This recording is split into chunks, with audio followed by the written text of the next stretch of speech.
Oh my gosh, we're live. We are. Hi, everybody. Happy Wednesday at 3:00 Eastern Standard Time, I may add. I am Wendy Stuart Kaplan. And I am Tym Moss. Hi. And we are bringing to you live from Pangea Restaurant on the Lower East Side, 2nd Avenue between 11th and 12th.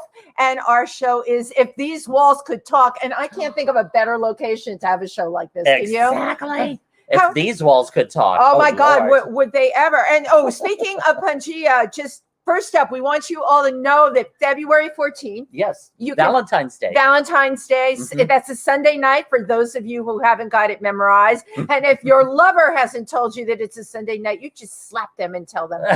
But we will be open here inside 25% capacity. Yes.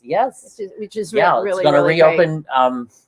Reopen for indoor dining here in New York City on Valentine's Day. God, what a blessing. How was your week, Tim? Good. So busy that I honestly can't remember anything I did. No, I know this happens to me. And what has happened, I think Tim can speak on this too. We still try and do live stuff out there when we can, but we do a lot of virtual stuff too. And in my brain, doesn't the live stuff and the virtual stuff just start to overlap? Yeah, absolutely. And you can't remember who you did what with or what you did where with or... Yeah. But we survived the snowstorm. Yes, we had a snowstorm. That's one thing we did. Okay, and one thing Tim did that was so fabulous, and you can probably find it on Tym Moss on Facebook. Tim did a snow dance. That's right, ladies and gentlemen. Tym Moss is a choreographer. Whenever New York City gets a big snow, it has to be over a foot of snow. I always go outside and do a snow dance and just dance in the snow. I love snow. So over a foot. My God, you're picky. You can't do it and no, it's 6 inches, please. That won't even cover my shoe. Won't even walk out the door for 6 inches. And that's why for the past, I haven't done a snow dance for about 2 or 3 years. There you go. Because we've never had any big storms. Well, I'm sure a lot of people were watching and wondering why hasn't Tim done a snow dance in 2 years? So I've had people ask. So we answered that for you. So you just got the vaccine. I did. Which is why we're together. I actually had the second vaccine. So the second one. Oh, I didn't really. Oh, good. Yeah, Yay. because when they opened it up, that you had like 3 hours to get an appointment, and I'm ready. I'm rocking. I'm rolling. I'm moving. I'm shaking. However, just so everybody knows, and this is fact, you can still catch COVID even with the vaccine. You still need your mask, but as the numbers start to go down, hopefully everything, show them the purdy one. Hopefully, eventually it'll become just like the flu. Yes. So we hope everybody out there is feeling good today. We are going to share the most incredible feel-good show with you today. Absolutely. Speaking of rocking and rolling. Moving and shaking. Our guest today is remarkable. I've got so many notes here. We've both got so many notes here about him.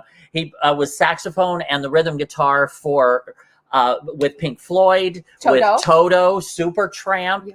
I mean, it doesn't get bigger than that, much bigger than that. But why don't we bring him in? Let's please welcome to If These Walls Could Talk. Welcome the fabulous and wonderful Scott Page. Fabulous and wonderful. Yay! Clap for yourself, Scott. We love Scott Page. Thank you so much for the very kind opening. It doesn't get bigger than this. Maybe a little bit bigger. This is as big as it gets, right? But thank you, Scott, for being here with us today and telling us about your beautiful weather in Los Angeles. I hate you. Yes.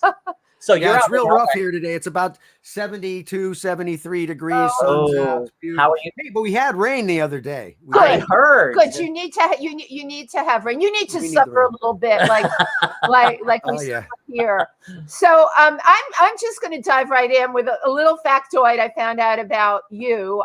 Besides having a really happy childhood, your father was the head musician on the Lawrence Welk Show. Well, he was one of the musicians. He was a woodwind player. Yeah, I grew up on that show. That was my life for my first.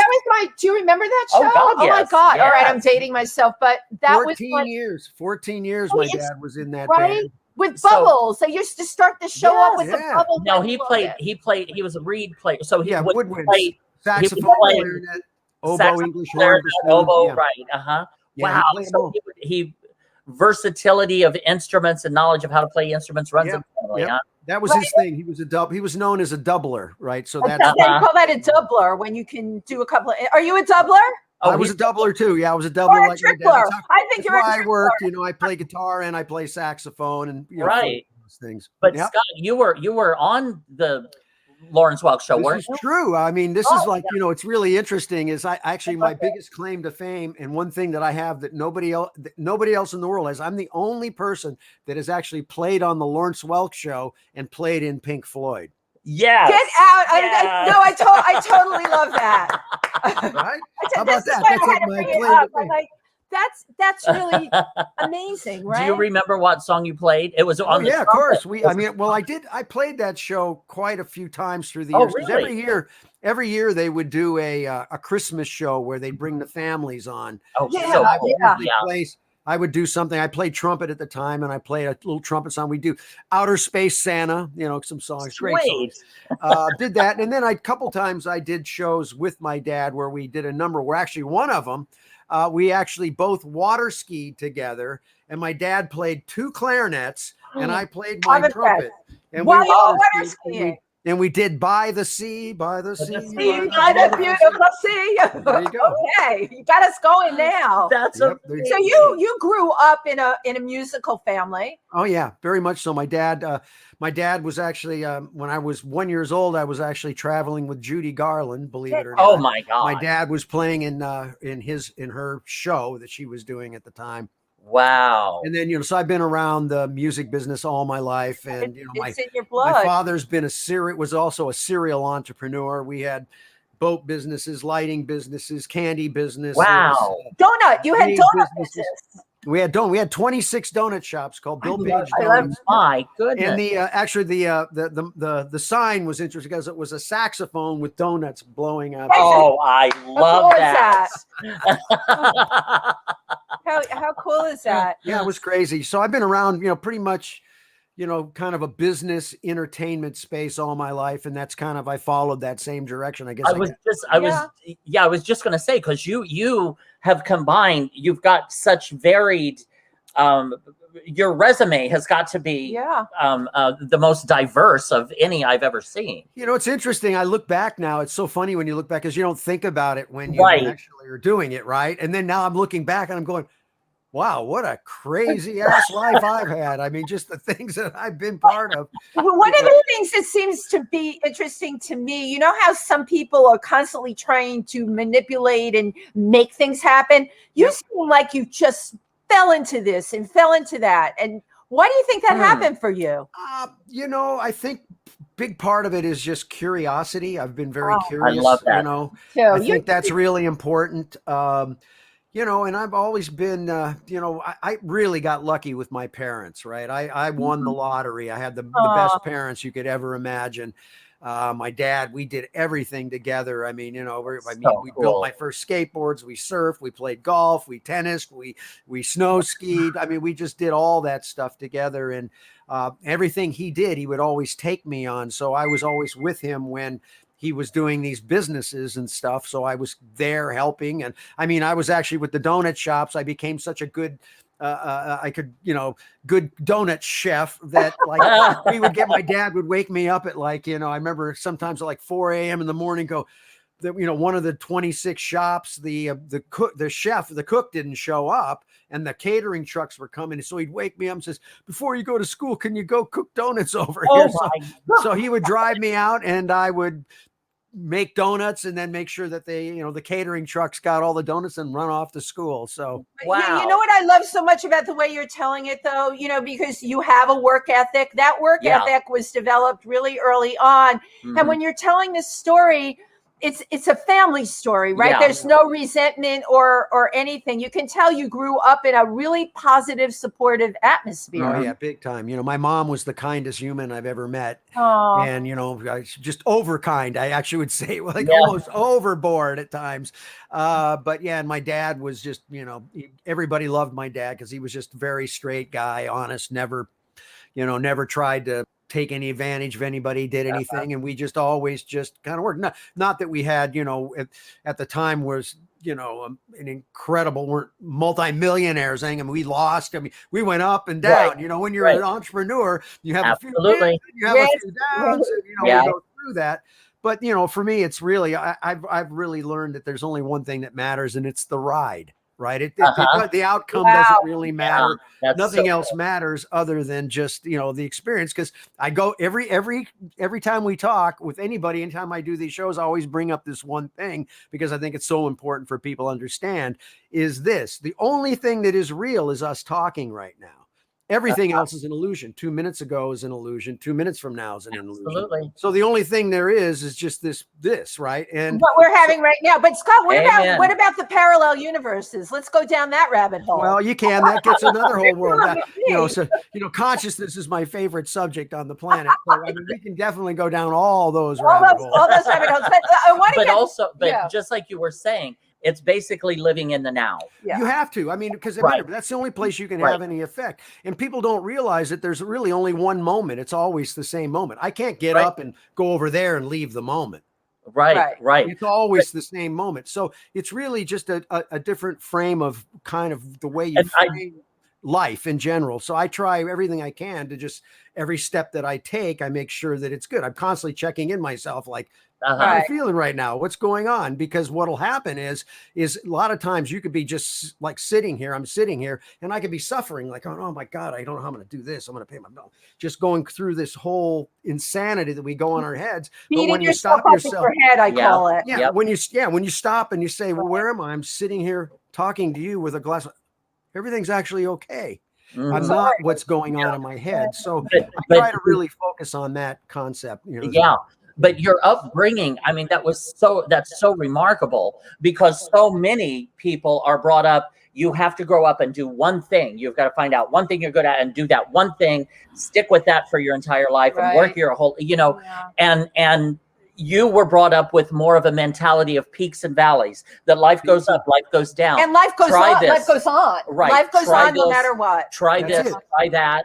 Good point of view. Yeah. Now you, when you went to school, you studied architecture, which Correct, that's yeah. very interesting to me in terms of what you're doing now. And we'll get to that. But what made you decide to study architecture? I got into design. I liked design when I was a kid, right? So all the way through school, I was always in drafting class, and I had I was pretty good. Remember we had to use a pencil and a pen in those days. Now it's all on computers. And the protractor. But we had to like really worry, and we'd learn all these techniques of how to we had to turn the pencil as you were drawing a line, so you keep the line real nice and crisp and dark, and we learn all those kinds of things. But I really liked design a lot. I wasn't really into music. I took up the trumpet as a kid, and I played more for my dad actually at the time, because he was being such a musician. He would always encourage me, you should keep playing because then you can pick up some gigs on the weekend, and it's just good for you to have music, understand it. So I did it, but I didn't really care. And it wasn't until I was in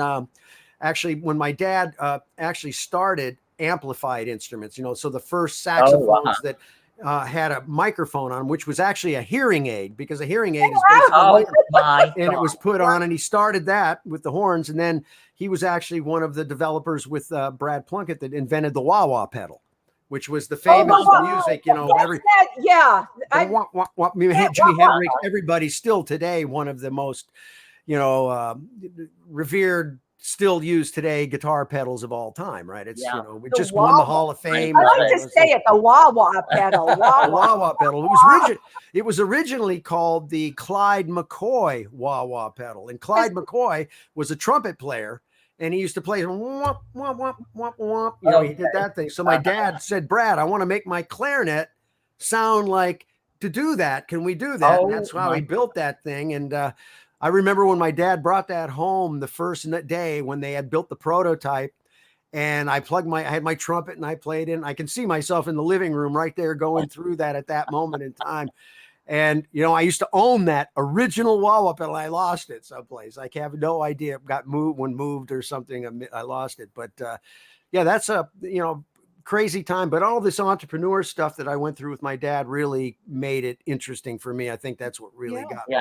Because I love business and I love art, right? I mean, I love the two. And so I tried. Did you develop your art or music along the way, or was that something that was just always kind of there? Like, you know, with your father, with the Lawrence Welk, you absorbed that style, and then Judy Garland, you kind of absorbed that style. You know what I mean? Yeah, I mean, obviously I music? picked up a lot from my dad, but again, it was from the entrepreneurial side too, because I love the concept of business and art. And I actually, I teach startup because I'm on my fourth one, and I was actually teaching at USC, the college. I did a semester there. I teach a thing called SPACE, which stands for Story, Plan, Army, Conversion, Education. It's basically a business formula. Interesting. And so, I just love that. And one of the things I always teach is that, first of all, I teach a lot of artists. I go, is this a business or is this a hobby? Yeah. Businesses make money. Hobbies are fun and you do it. But if it's a business, then we have to think of our fans are not fans anymore. They're really customers. Yes. And I have to start thinking about how to treat them like customers in a sense, because in order to do what I need to do, I've got to generate revenue. So customers keep coming back. Yeah, right. So I basically have been a big fan of, like I said, I'm on my fourth startup company. I love business, and I try to teach them, all the artists, that you have to love. There's an art to business too. Yeah. So I try to combine the art of business and the art of the art to make them one thing. Right. So everything I do, particularly, I try to, I look at the business models. If I'm going to go make something, I go, well, what's the business model if I'm going to go make this? I mean, am I making this for myself, or am I making it for a purpose of, generating revenue or whatever I'm trying to do? So I just think it's important. But now, don't you agree that business has changed from the 70s and the 80s? Oh, yeah, big time. The 2000s and 2020s. It's night and day, right? This thing right here. Yep, you can do everything. You can run your business on that thing. My office with Tim, this is our office. I'm curious how when you're teaching at USC, the reaction that you get to artists, because there's so many kids start bands like when they're in high school, and I'm curious if the generation now who's in their 20s is more open to thinking about art as a business, as opposed to, like, say 15, 20 years ago, it wasn't quite seen that way. It was about being the artist. Yeah. So here's the thing, I was actually, I have to say, I was pretty disappointed in when I was teaching, mainly because there was very little curiosity.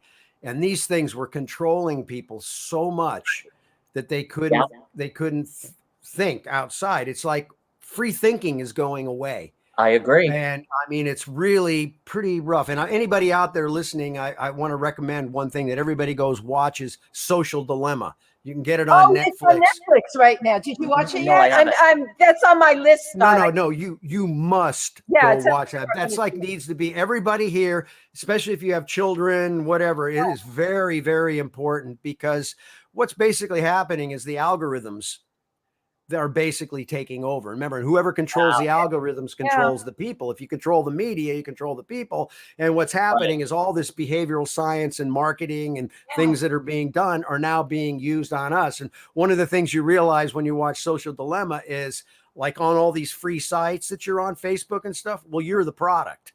Yeah. That's right. They're selling you, and they control all the information and the data and all of that stuff. And, right now, like, people have brought, like, all their friends onto the networks, and then all of a sudden they say, oh, you can't reach everybody unless you start paying for ads. Right. Yeah. Right. Exactly. You brought everybody together. So Social Dilemma is really important, because it really shows you the insights of how you're being sort of controlled and manipulated. And it's really important for kids. I mean, I'm very much against children, I see parents putting these things in their kids' hands at young ages to make them. And it's just, I really think it's a very sad thing, because I think it's having a detrimental effects, and it's really controlling people from free thinking. They can't free think anymore, because no matter, even if you put which is what's fascinating, you can put facts in front of people and they will still not believe it. That's absolutely true. So the answer to that, what do you think the answer to that is? Because we're pointing to our devices, right?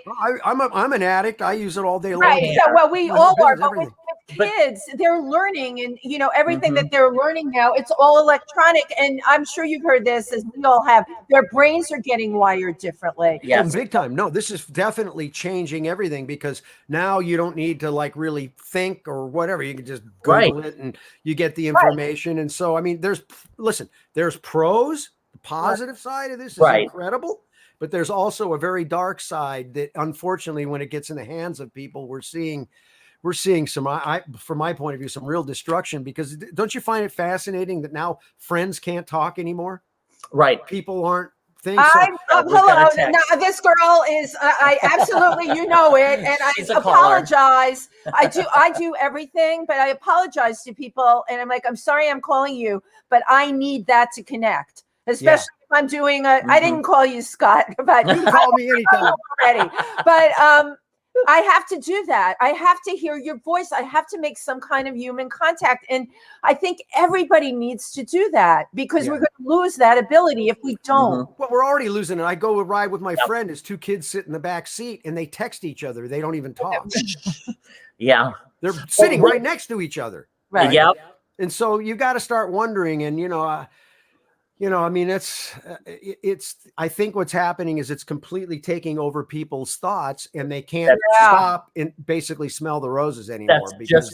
That's just what I was going to say. Is it seems it started with texting and communication and this and that, but it almost gets to the point where the kids are using this as life experience. Yeah. It's like, what is it? Well, it's like, what is it like to ride a roller coaster? Well, let me Google it and see, and there's a video of me going up and down and up and down. That is not riding a roller coaster until you sit your butt in that chair and strap yourself in and feel the tick, tick, tick, tick, tick, and the drop of that first. You have not ridden a roller coaster. Right. No, you got to taste it to really understand what it is. Okay, so now that we've opened up this can of worms, your company, Think Experience, okay? Yes. It's all virtual. Let's talk about that. It's not. It's actually not all virtual. It's basically a combination of three things. Let's talk about that. A live event. So we still have a live event, but we're really gearing it towards the kind of more of where live events are going to be, especially for a while. We're not going to be opening up and thousands of people are going to be pounding into rooms. So it's really taking advantage of that, but also live streaming, but it's really thinking about the two-way stream, the real-time two-way, because that's what's interesting to me. Is it's one thing to be able to send information out like watching TV or watching YouTube. It's another thing is being brought into the show and being part of it, right? Well, I experienced that being immersed in your show when we did that concert. Right. I have to tell you, it was completely incredible to me. Oh, thanks. Well, that was a first try. What we did. It was so amazing. Yeah, and then the third thing that we've added in is because I can't hand you something through the screen, but we now are so used to delivery services. So what we do with our show with Livin' is we deliver an experience to you in a box that ties into the actual live show. Isn't that cool, right? That is so cool. So that way it becomes something we can experience together, where so I have something, you have something, and we do something. It makes it physical. Something. Yeah, so we're saying virtual plus virtual equals physical.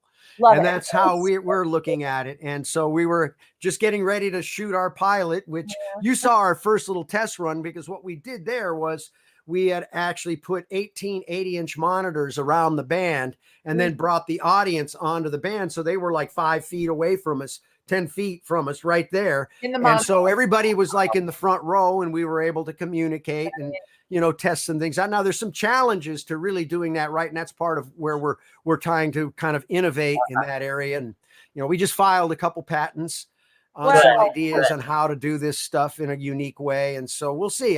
But I'm, personally, again, as an entrepreneur that's been, doing this for years, I have to say that right now, I've never seen a more exciting time for an entrepreneur, because the whole deck has been shuffled, and there's all these new, opportunities, problems to solve, right? Because that's what entrepreneurs do. They solve problems. Absolutely. And there's no question the problems are incredible now, and new models, and you're seeing the big guys are getting shaken up. So for me, I see this as just a great time. And, because of this, listen, the thing about this that changed everything is, number one, it's the horsepower, the bandwidth, and the storage is incredible, and the communications. And now I have a direct link to people all over the world, because whoever owns the audience wins.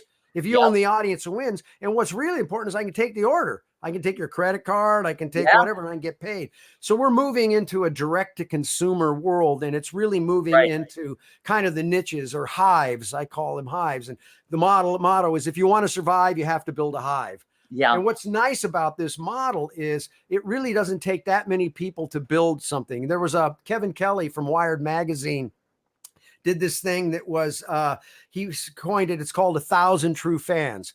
And a true fan is somebody that will spend $100 a year on you or whatever you're selling. So I have 1,000 people. There's my first $100,000 in revenue. Yeah, right. So my whole model when I teach my space course is about building a repeatable model, starting small, even forget about the 1,000. I go down, let's get the first 100 to 200 people to do a repeatable model.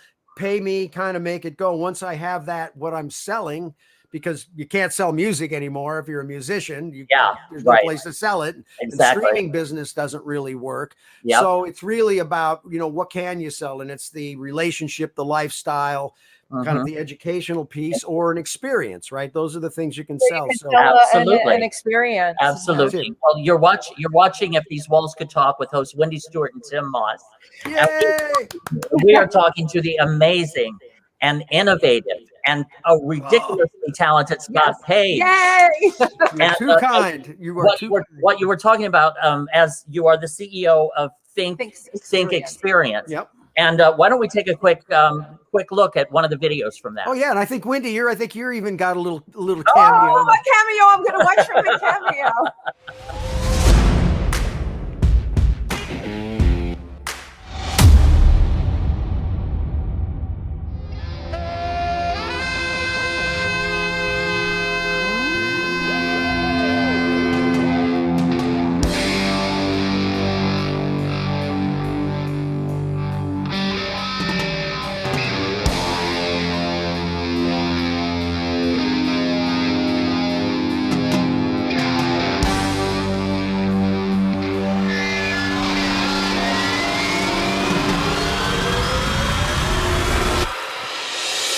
We got it. Welcome to the future. Come on. This is so amazing. Wait a minute, this is not just a one-way stream anymore. It's a two-way.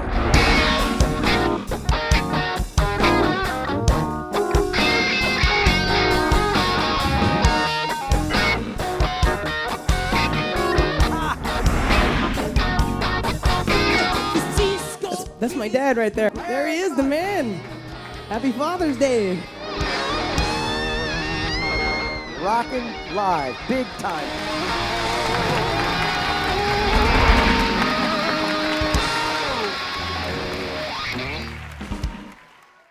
I don't know how it felt for you, but I'm going to go home with a heart on. That was so Love cool. it. I saw So that's our little promo for our show thing, yeah. And you were there. I saw you. You were there. I heard myself say it was incredible. Thank you for that wonderful thing. Well, one thing that we've gotten off on so many Tangents. things. Yes, which I love. There's so much about you. That's why we're going to have you come back on for even a second show event. Anytime. To cover more. Oh my God, but we've got to talk about your musical history. Yeah, absolutely. Oh my God. So as far as like major bands or major groups, was Supertramp, was that your first?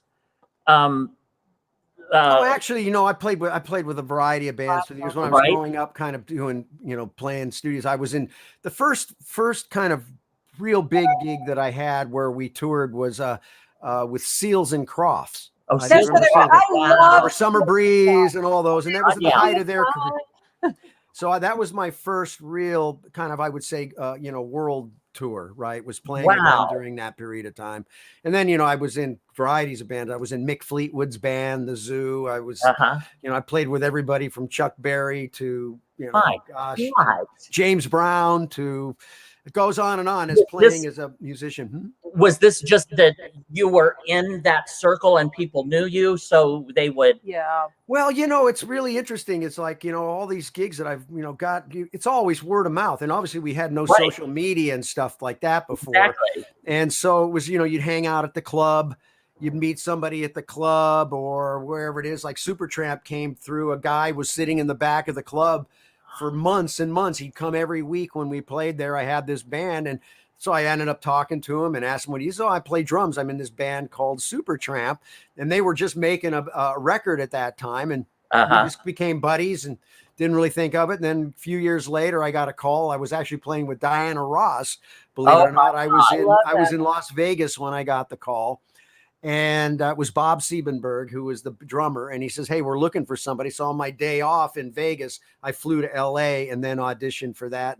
And then got that gig and, did multiple tours with them for years and played on 3 of their records and, did all that stuff. But then, and then what's interesting is Dave Gilmour from Pink Floyd came and played on the Supertramp record. So we were there in the studio that day. So I started talking to him, and I had a gig that night where we played down the street from Rick Davies' house with this band I have called the Hang Dynasty. We still have it. It's basically made up of, great player Lee Sklar from, Phil Collins' band, the guy with the beard, and, just Jeff Baxter from the Doobie Brothers and a whole bunch of us. And we played. So we were playing that night, and I invited Dave down. He come out and hung out with us and did all that. And then I invited him to a show I was doing the following week, and he ended up showing up at that. And then the next day after I did that event, he called me up and said, hey, we're come to play on the record. I went and played on the record. And what was funny was I really knew very little about, I knew nothing about Pink Floyd at the time. I mean, nothing. And so when he called me, I went and did the record, and I came back, didn't think anything of it. And then a couple days later, he called me and said, hey, we're getting ready to go tour again. We want to put the band together. Would you want to join the band? And I said, nah, I don't know. I've got to think about this, because it was 2 years on the road. It's like somebody calls you up and says, hey, you're going to be you're going away for 2 years. Right. It's like a commitment. It's a big thing. And I didn't know anything about Pink Floyd. So I called my friends up and I said, I played on this Pink Floyd record. And the guy goes, whoa, you played on a Floyd record? I said, yeah, I did that last week. And then he called me up to go, start join this band and go on this tour and stuff. And it's 2 years. And I said, I didn't know. And he says, dude, you got to do that. Yeah, you must. I said, well, really? I mean, I said, all right. So that night I remember going to Tower Records because it was open 24 hours. I love Tower right? 24 hours a day. So I went out there and I picked up a few Pink Floyd records, came back, listened to them, kind of understood. And then I said, okay, everybody talked me into it. So I ended up doing it. And the next thing I know, I'm in Canada out on the tarmac of the international airport. We're in a big giant hangar out in the middle. That's where we rehearsed out there. And I walk in and there's giant stage and flying pigs. And, I couldn't believe what I was seeing. Amazing. Yes. And the next thing I know, we're there. So wow. that's I mean, there is so much you just talked about, but I have a question now, because you mentioned touring, and you're a young guy, great looking guy. Did women throw themselves at you? Did you have groupies? Let me put it this way. I've had more fun than any human being, and I'm alive to talk about it. I don't know how that's possible. Okay, I don't know how it's possible to be alive. I mean, when you're young and you're having no, forget it. It was like a time of your life. It's like so strange, because it's such a, I always kind of laugh because, people make a big deal. You're a big fan. And I'm like, it ain't that big a deal. Trust me. It's not that big a deal. But people get so hung up on that. And one thing about Pink Floyd, which was so fascinating, I mean, that brand worldwide is massive. Yeah. I mean, it's the most powerful thing. We used to laugh because, your laminate pass, your tour pass you wear, basically get you in and out of the place. And we used to laugh because we would say that tour pass was the key to the universe, because you could go to a restaurant and they'd say, sorry, we're sold out. We don't have any room. You take the pass, you go like this, boom, right this way, sir. Best table in the house. Yeah, in the house, so it was fascinating, the power of that. And, for me, actually I shot 130, 40 hours of Pink Floyd video on that 2-year tour. And I've been going through it again, and it is a trip because I really focused on the fans. It was just amazing to see fans. We would start the tour, and we'd be wherever I forget, we were Toronto, and we'd come out of our hotel room, and there'd be people standing out there with records to sign. And then next thing I'm in the south of France, and I come outside, and those same 6 people are standing there. Yeah. And the next thing I'm in Japan, and those same people are standing there wanting their records. And they would take off. They would save all their money up so that they could take 6 months just to follow the band around. And everywhere you go, they'd be there. So the fans, fans were incredible.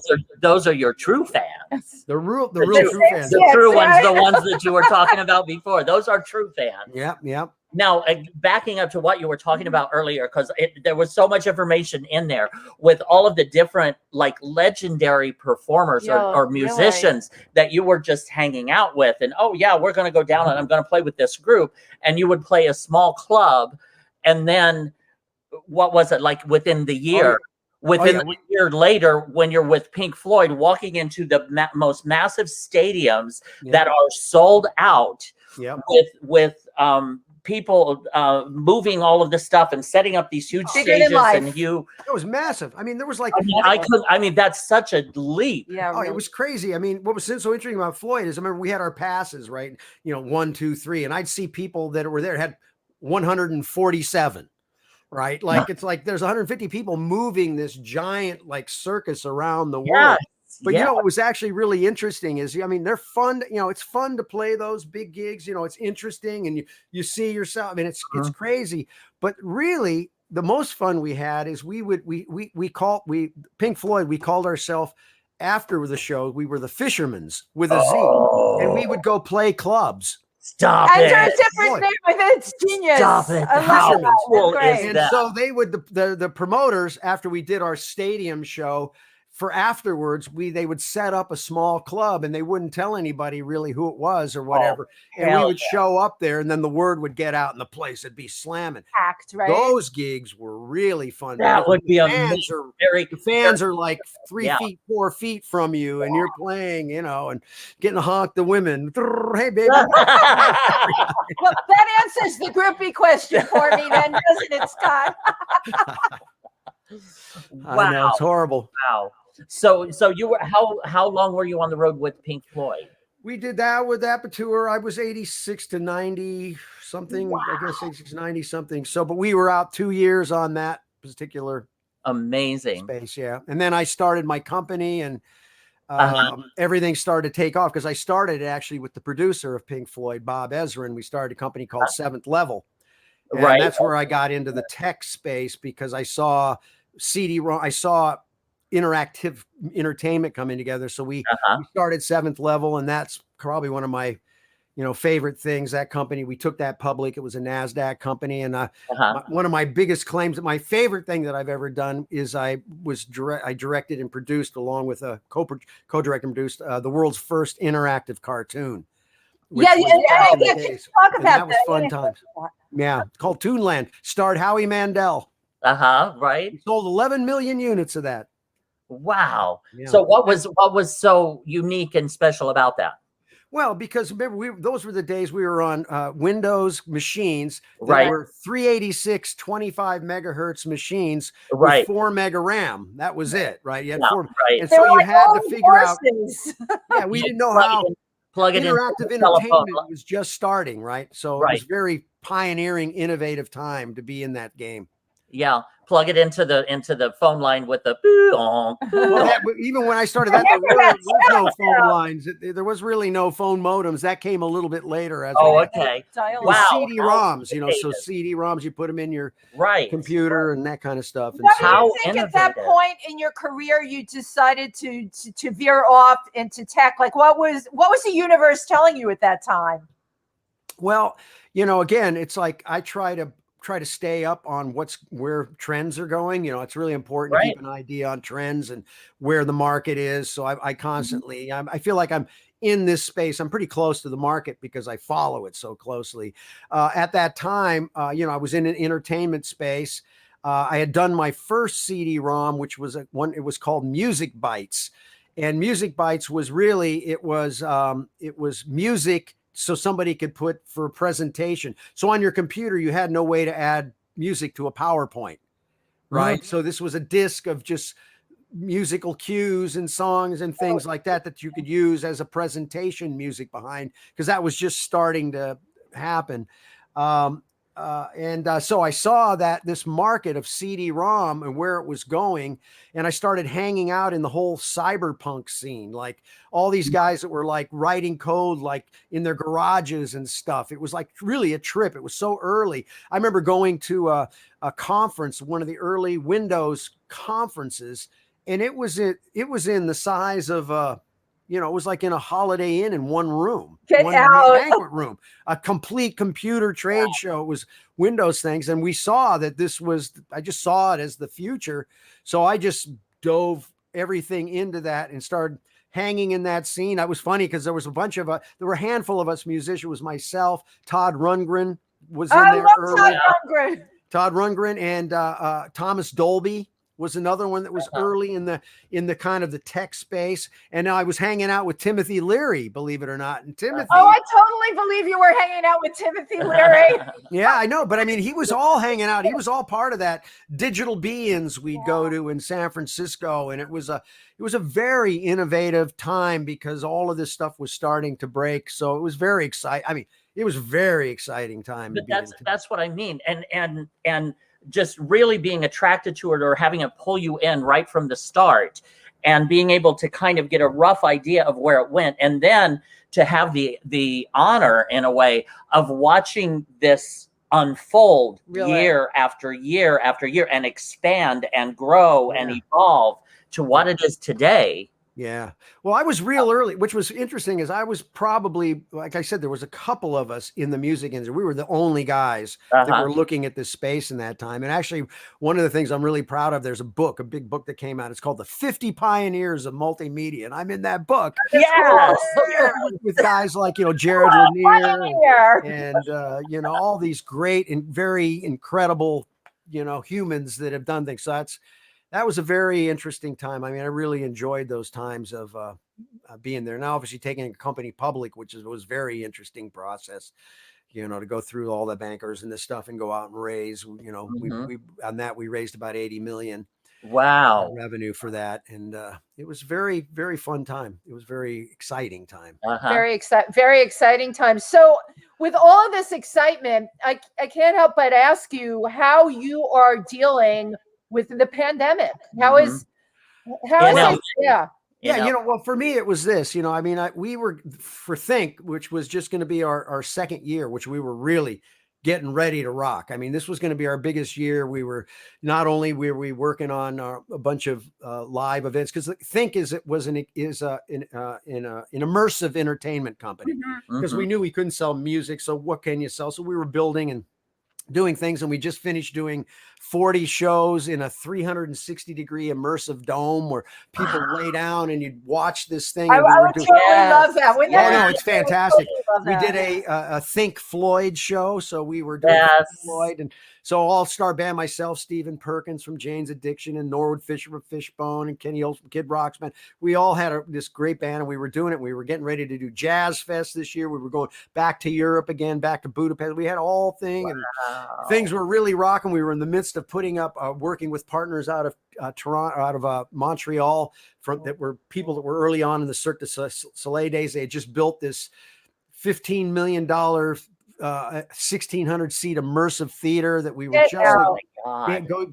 we're going to just put up at the Queen Mary, and everything was going great. Then I wake up and, the COVID thing and things are shut down. And I okay. Goodness. But then, going back to my philosophy, the only thing that's real is what's happening right now.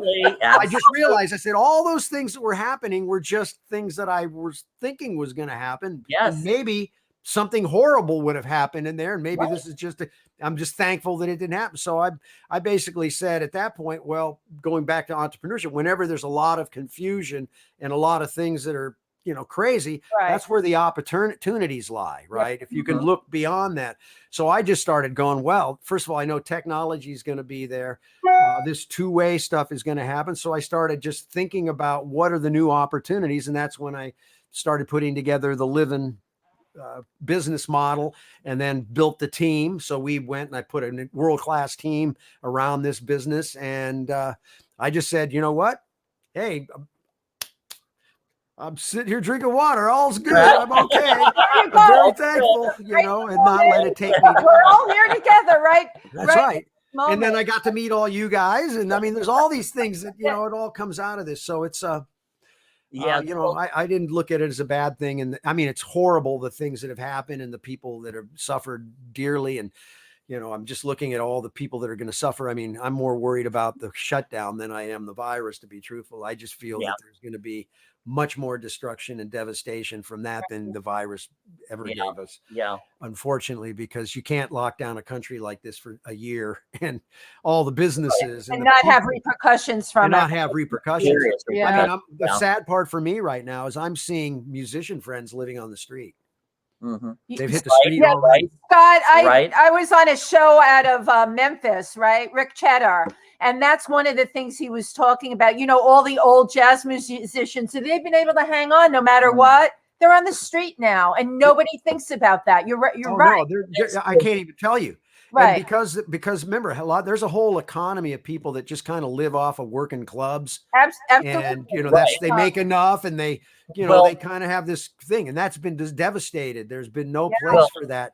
Not only from the pandemic, but also from computer generated music too has been taken away. A lot of the work. Yeah, and that's even going to get more and more. I mean, now they've got, you know, there's a site you can go to and say, I got a film score. You plug it in and you say, give me a John Williams score. And 20 minutes later, you have a complete score to your film, right?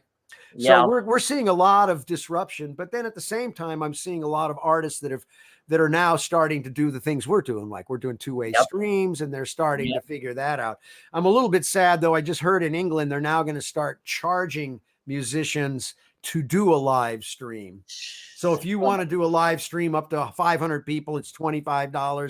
If you go to then you got to start paying to do those. I wonder if they end up doing that here. I wonder, right? Oh yeah, I mean, there's a lot of things.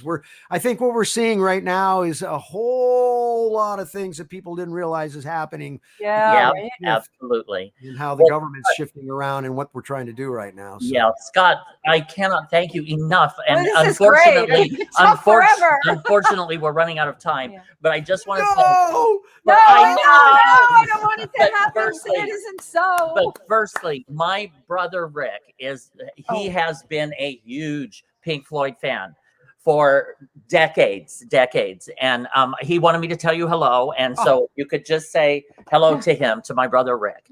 Brother Rick, where were you? Why aren't you here today with us? Come on. Where is your brother Rick? Nice to meet you, Rick. Nice meeting you. In Indiana. He's in Indiana. Hi, Rick. Indiana. Yeah, there you go. Yep.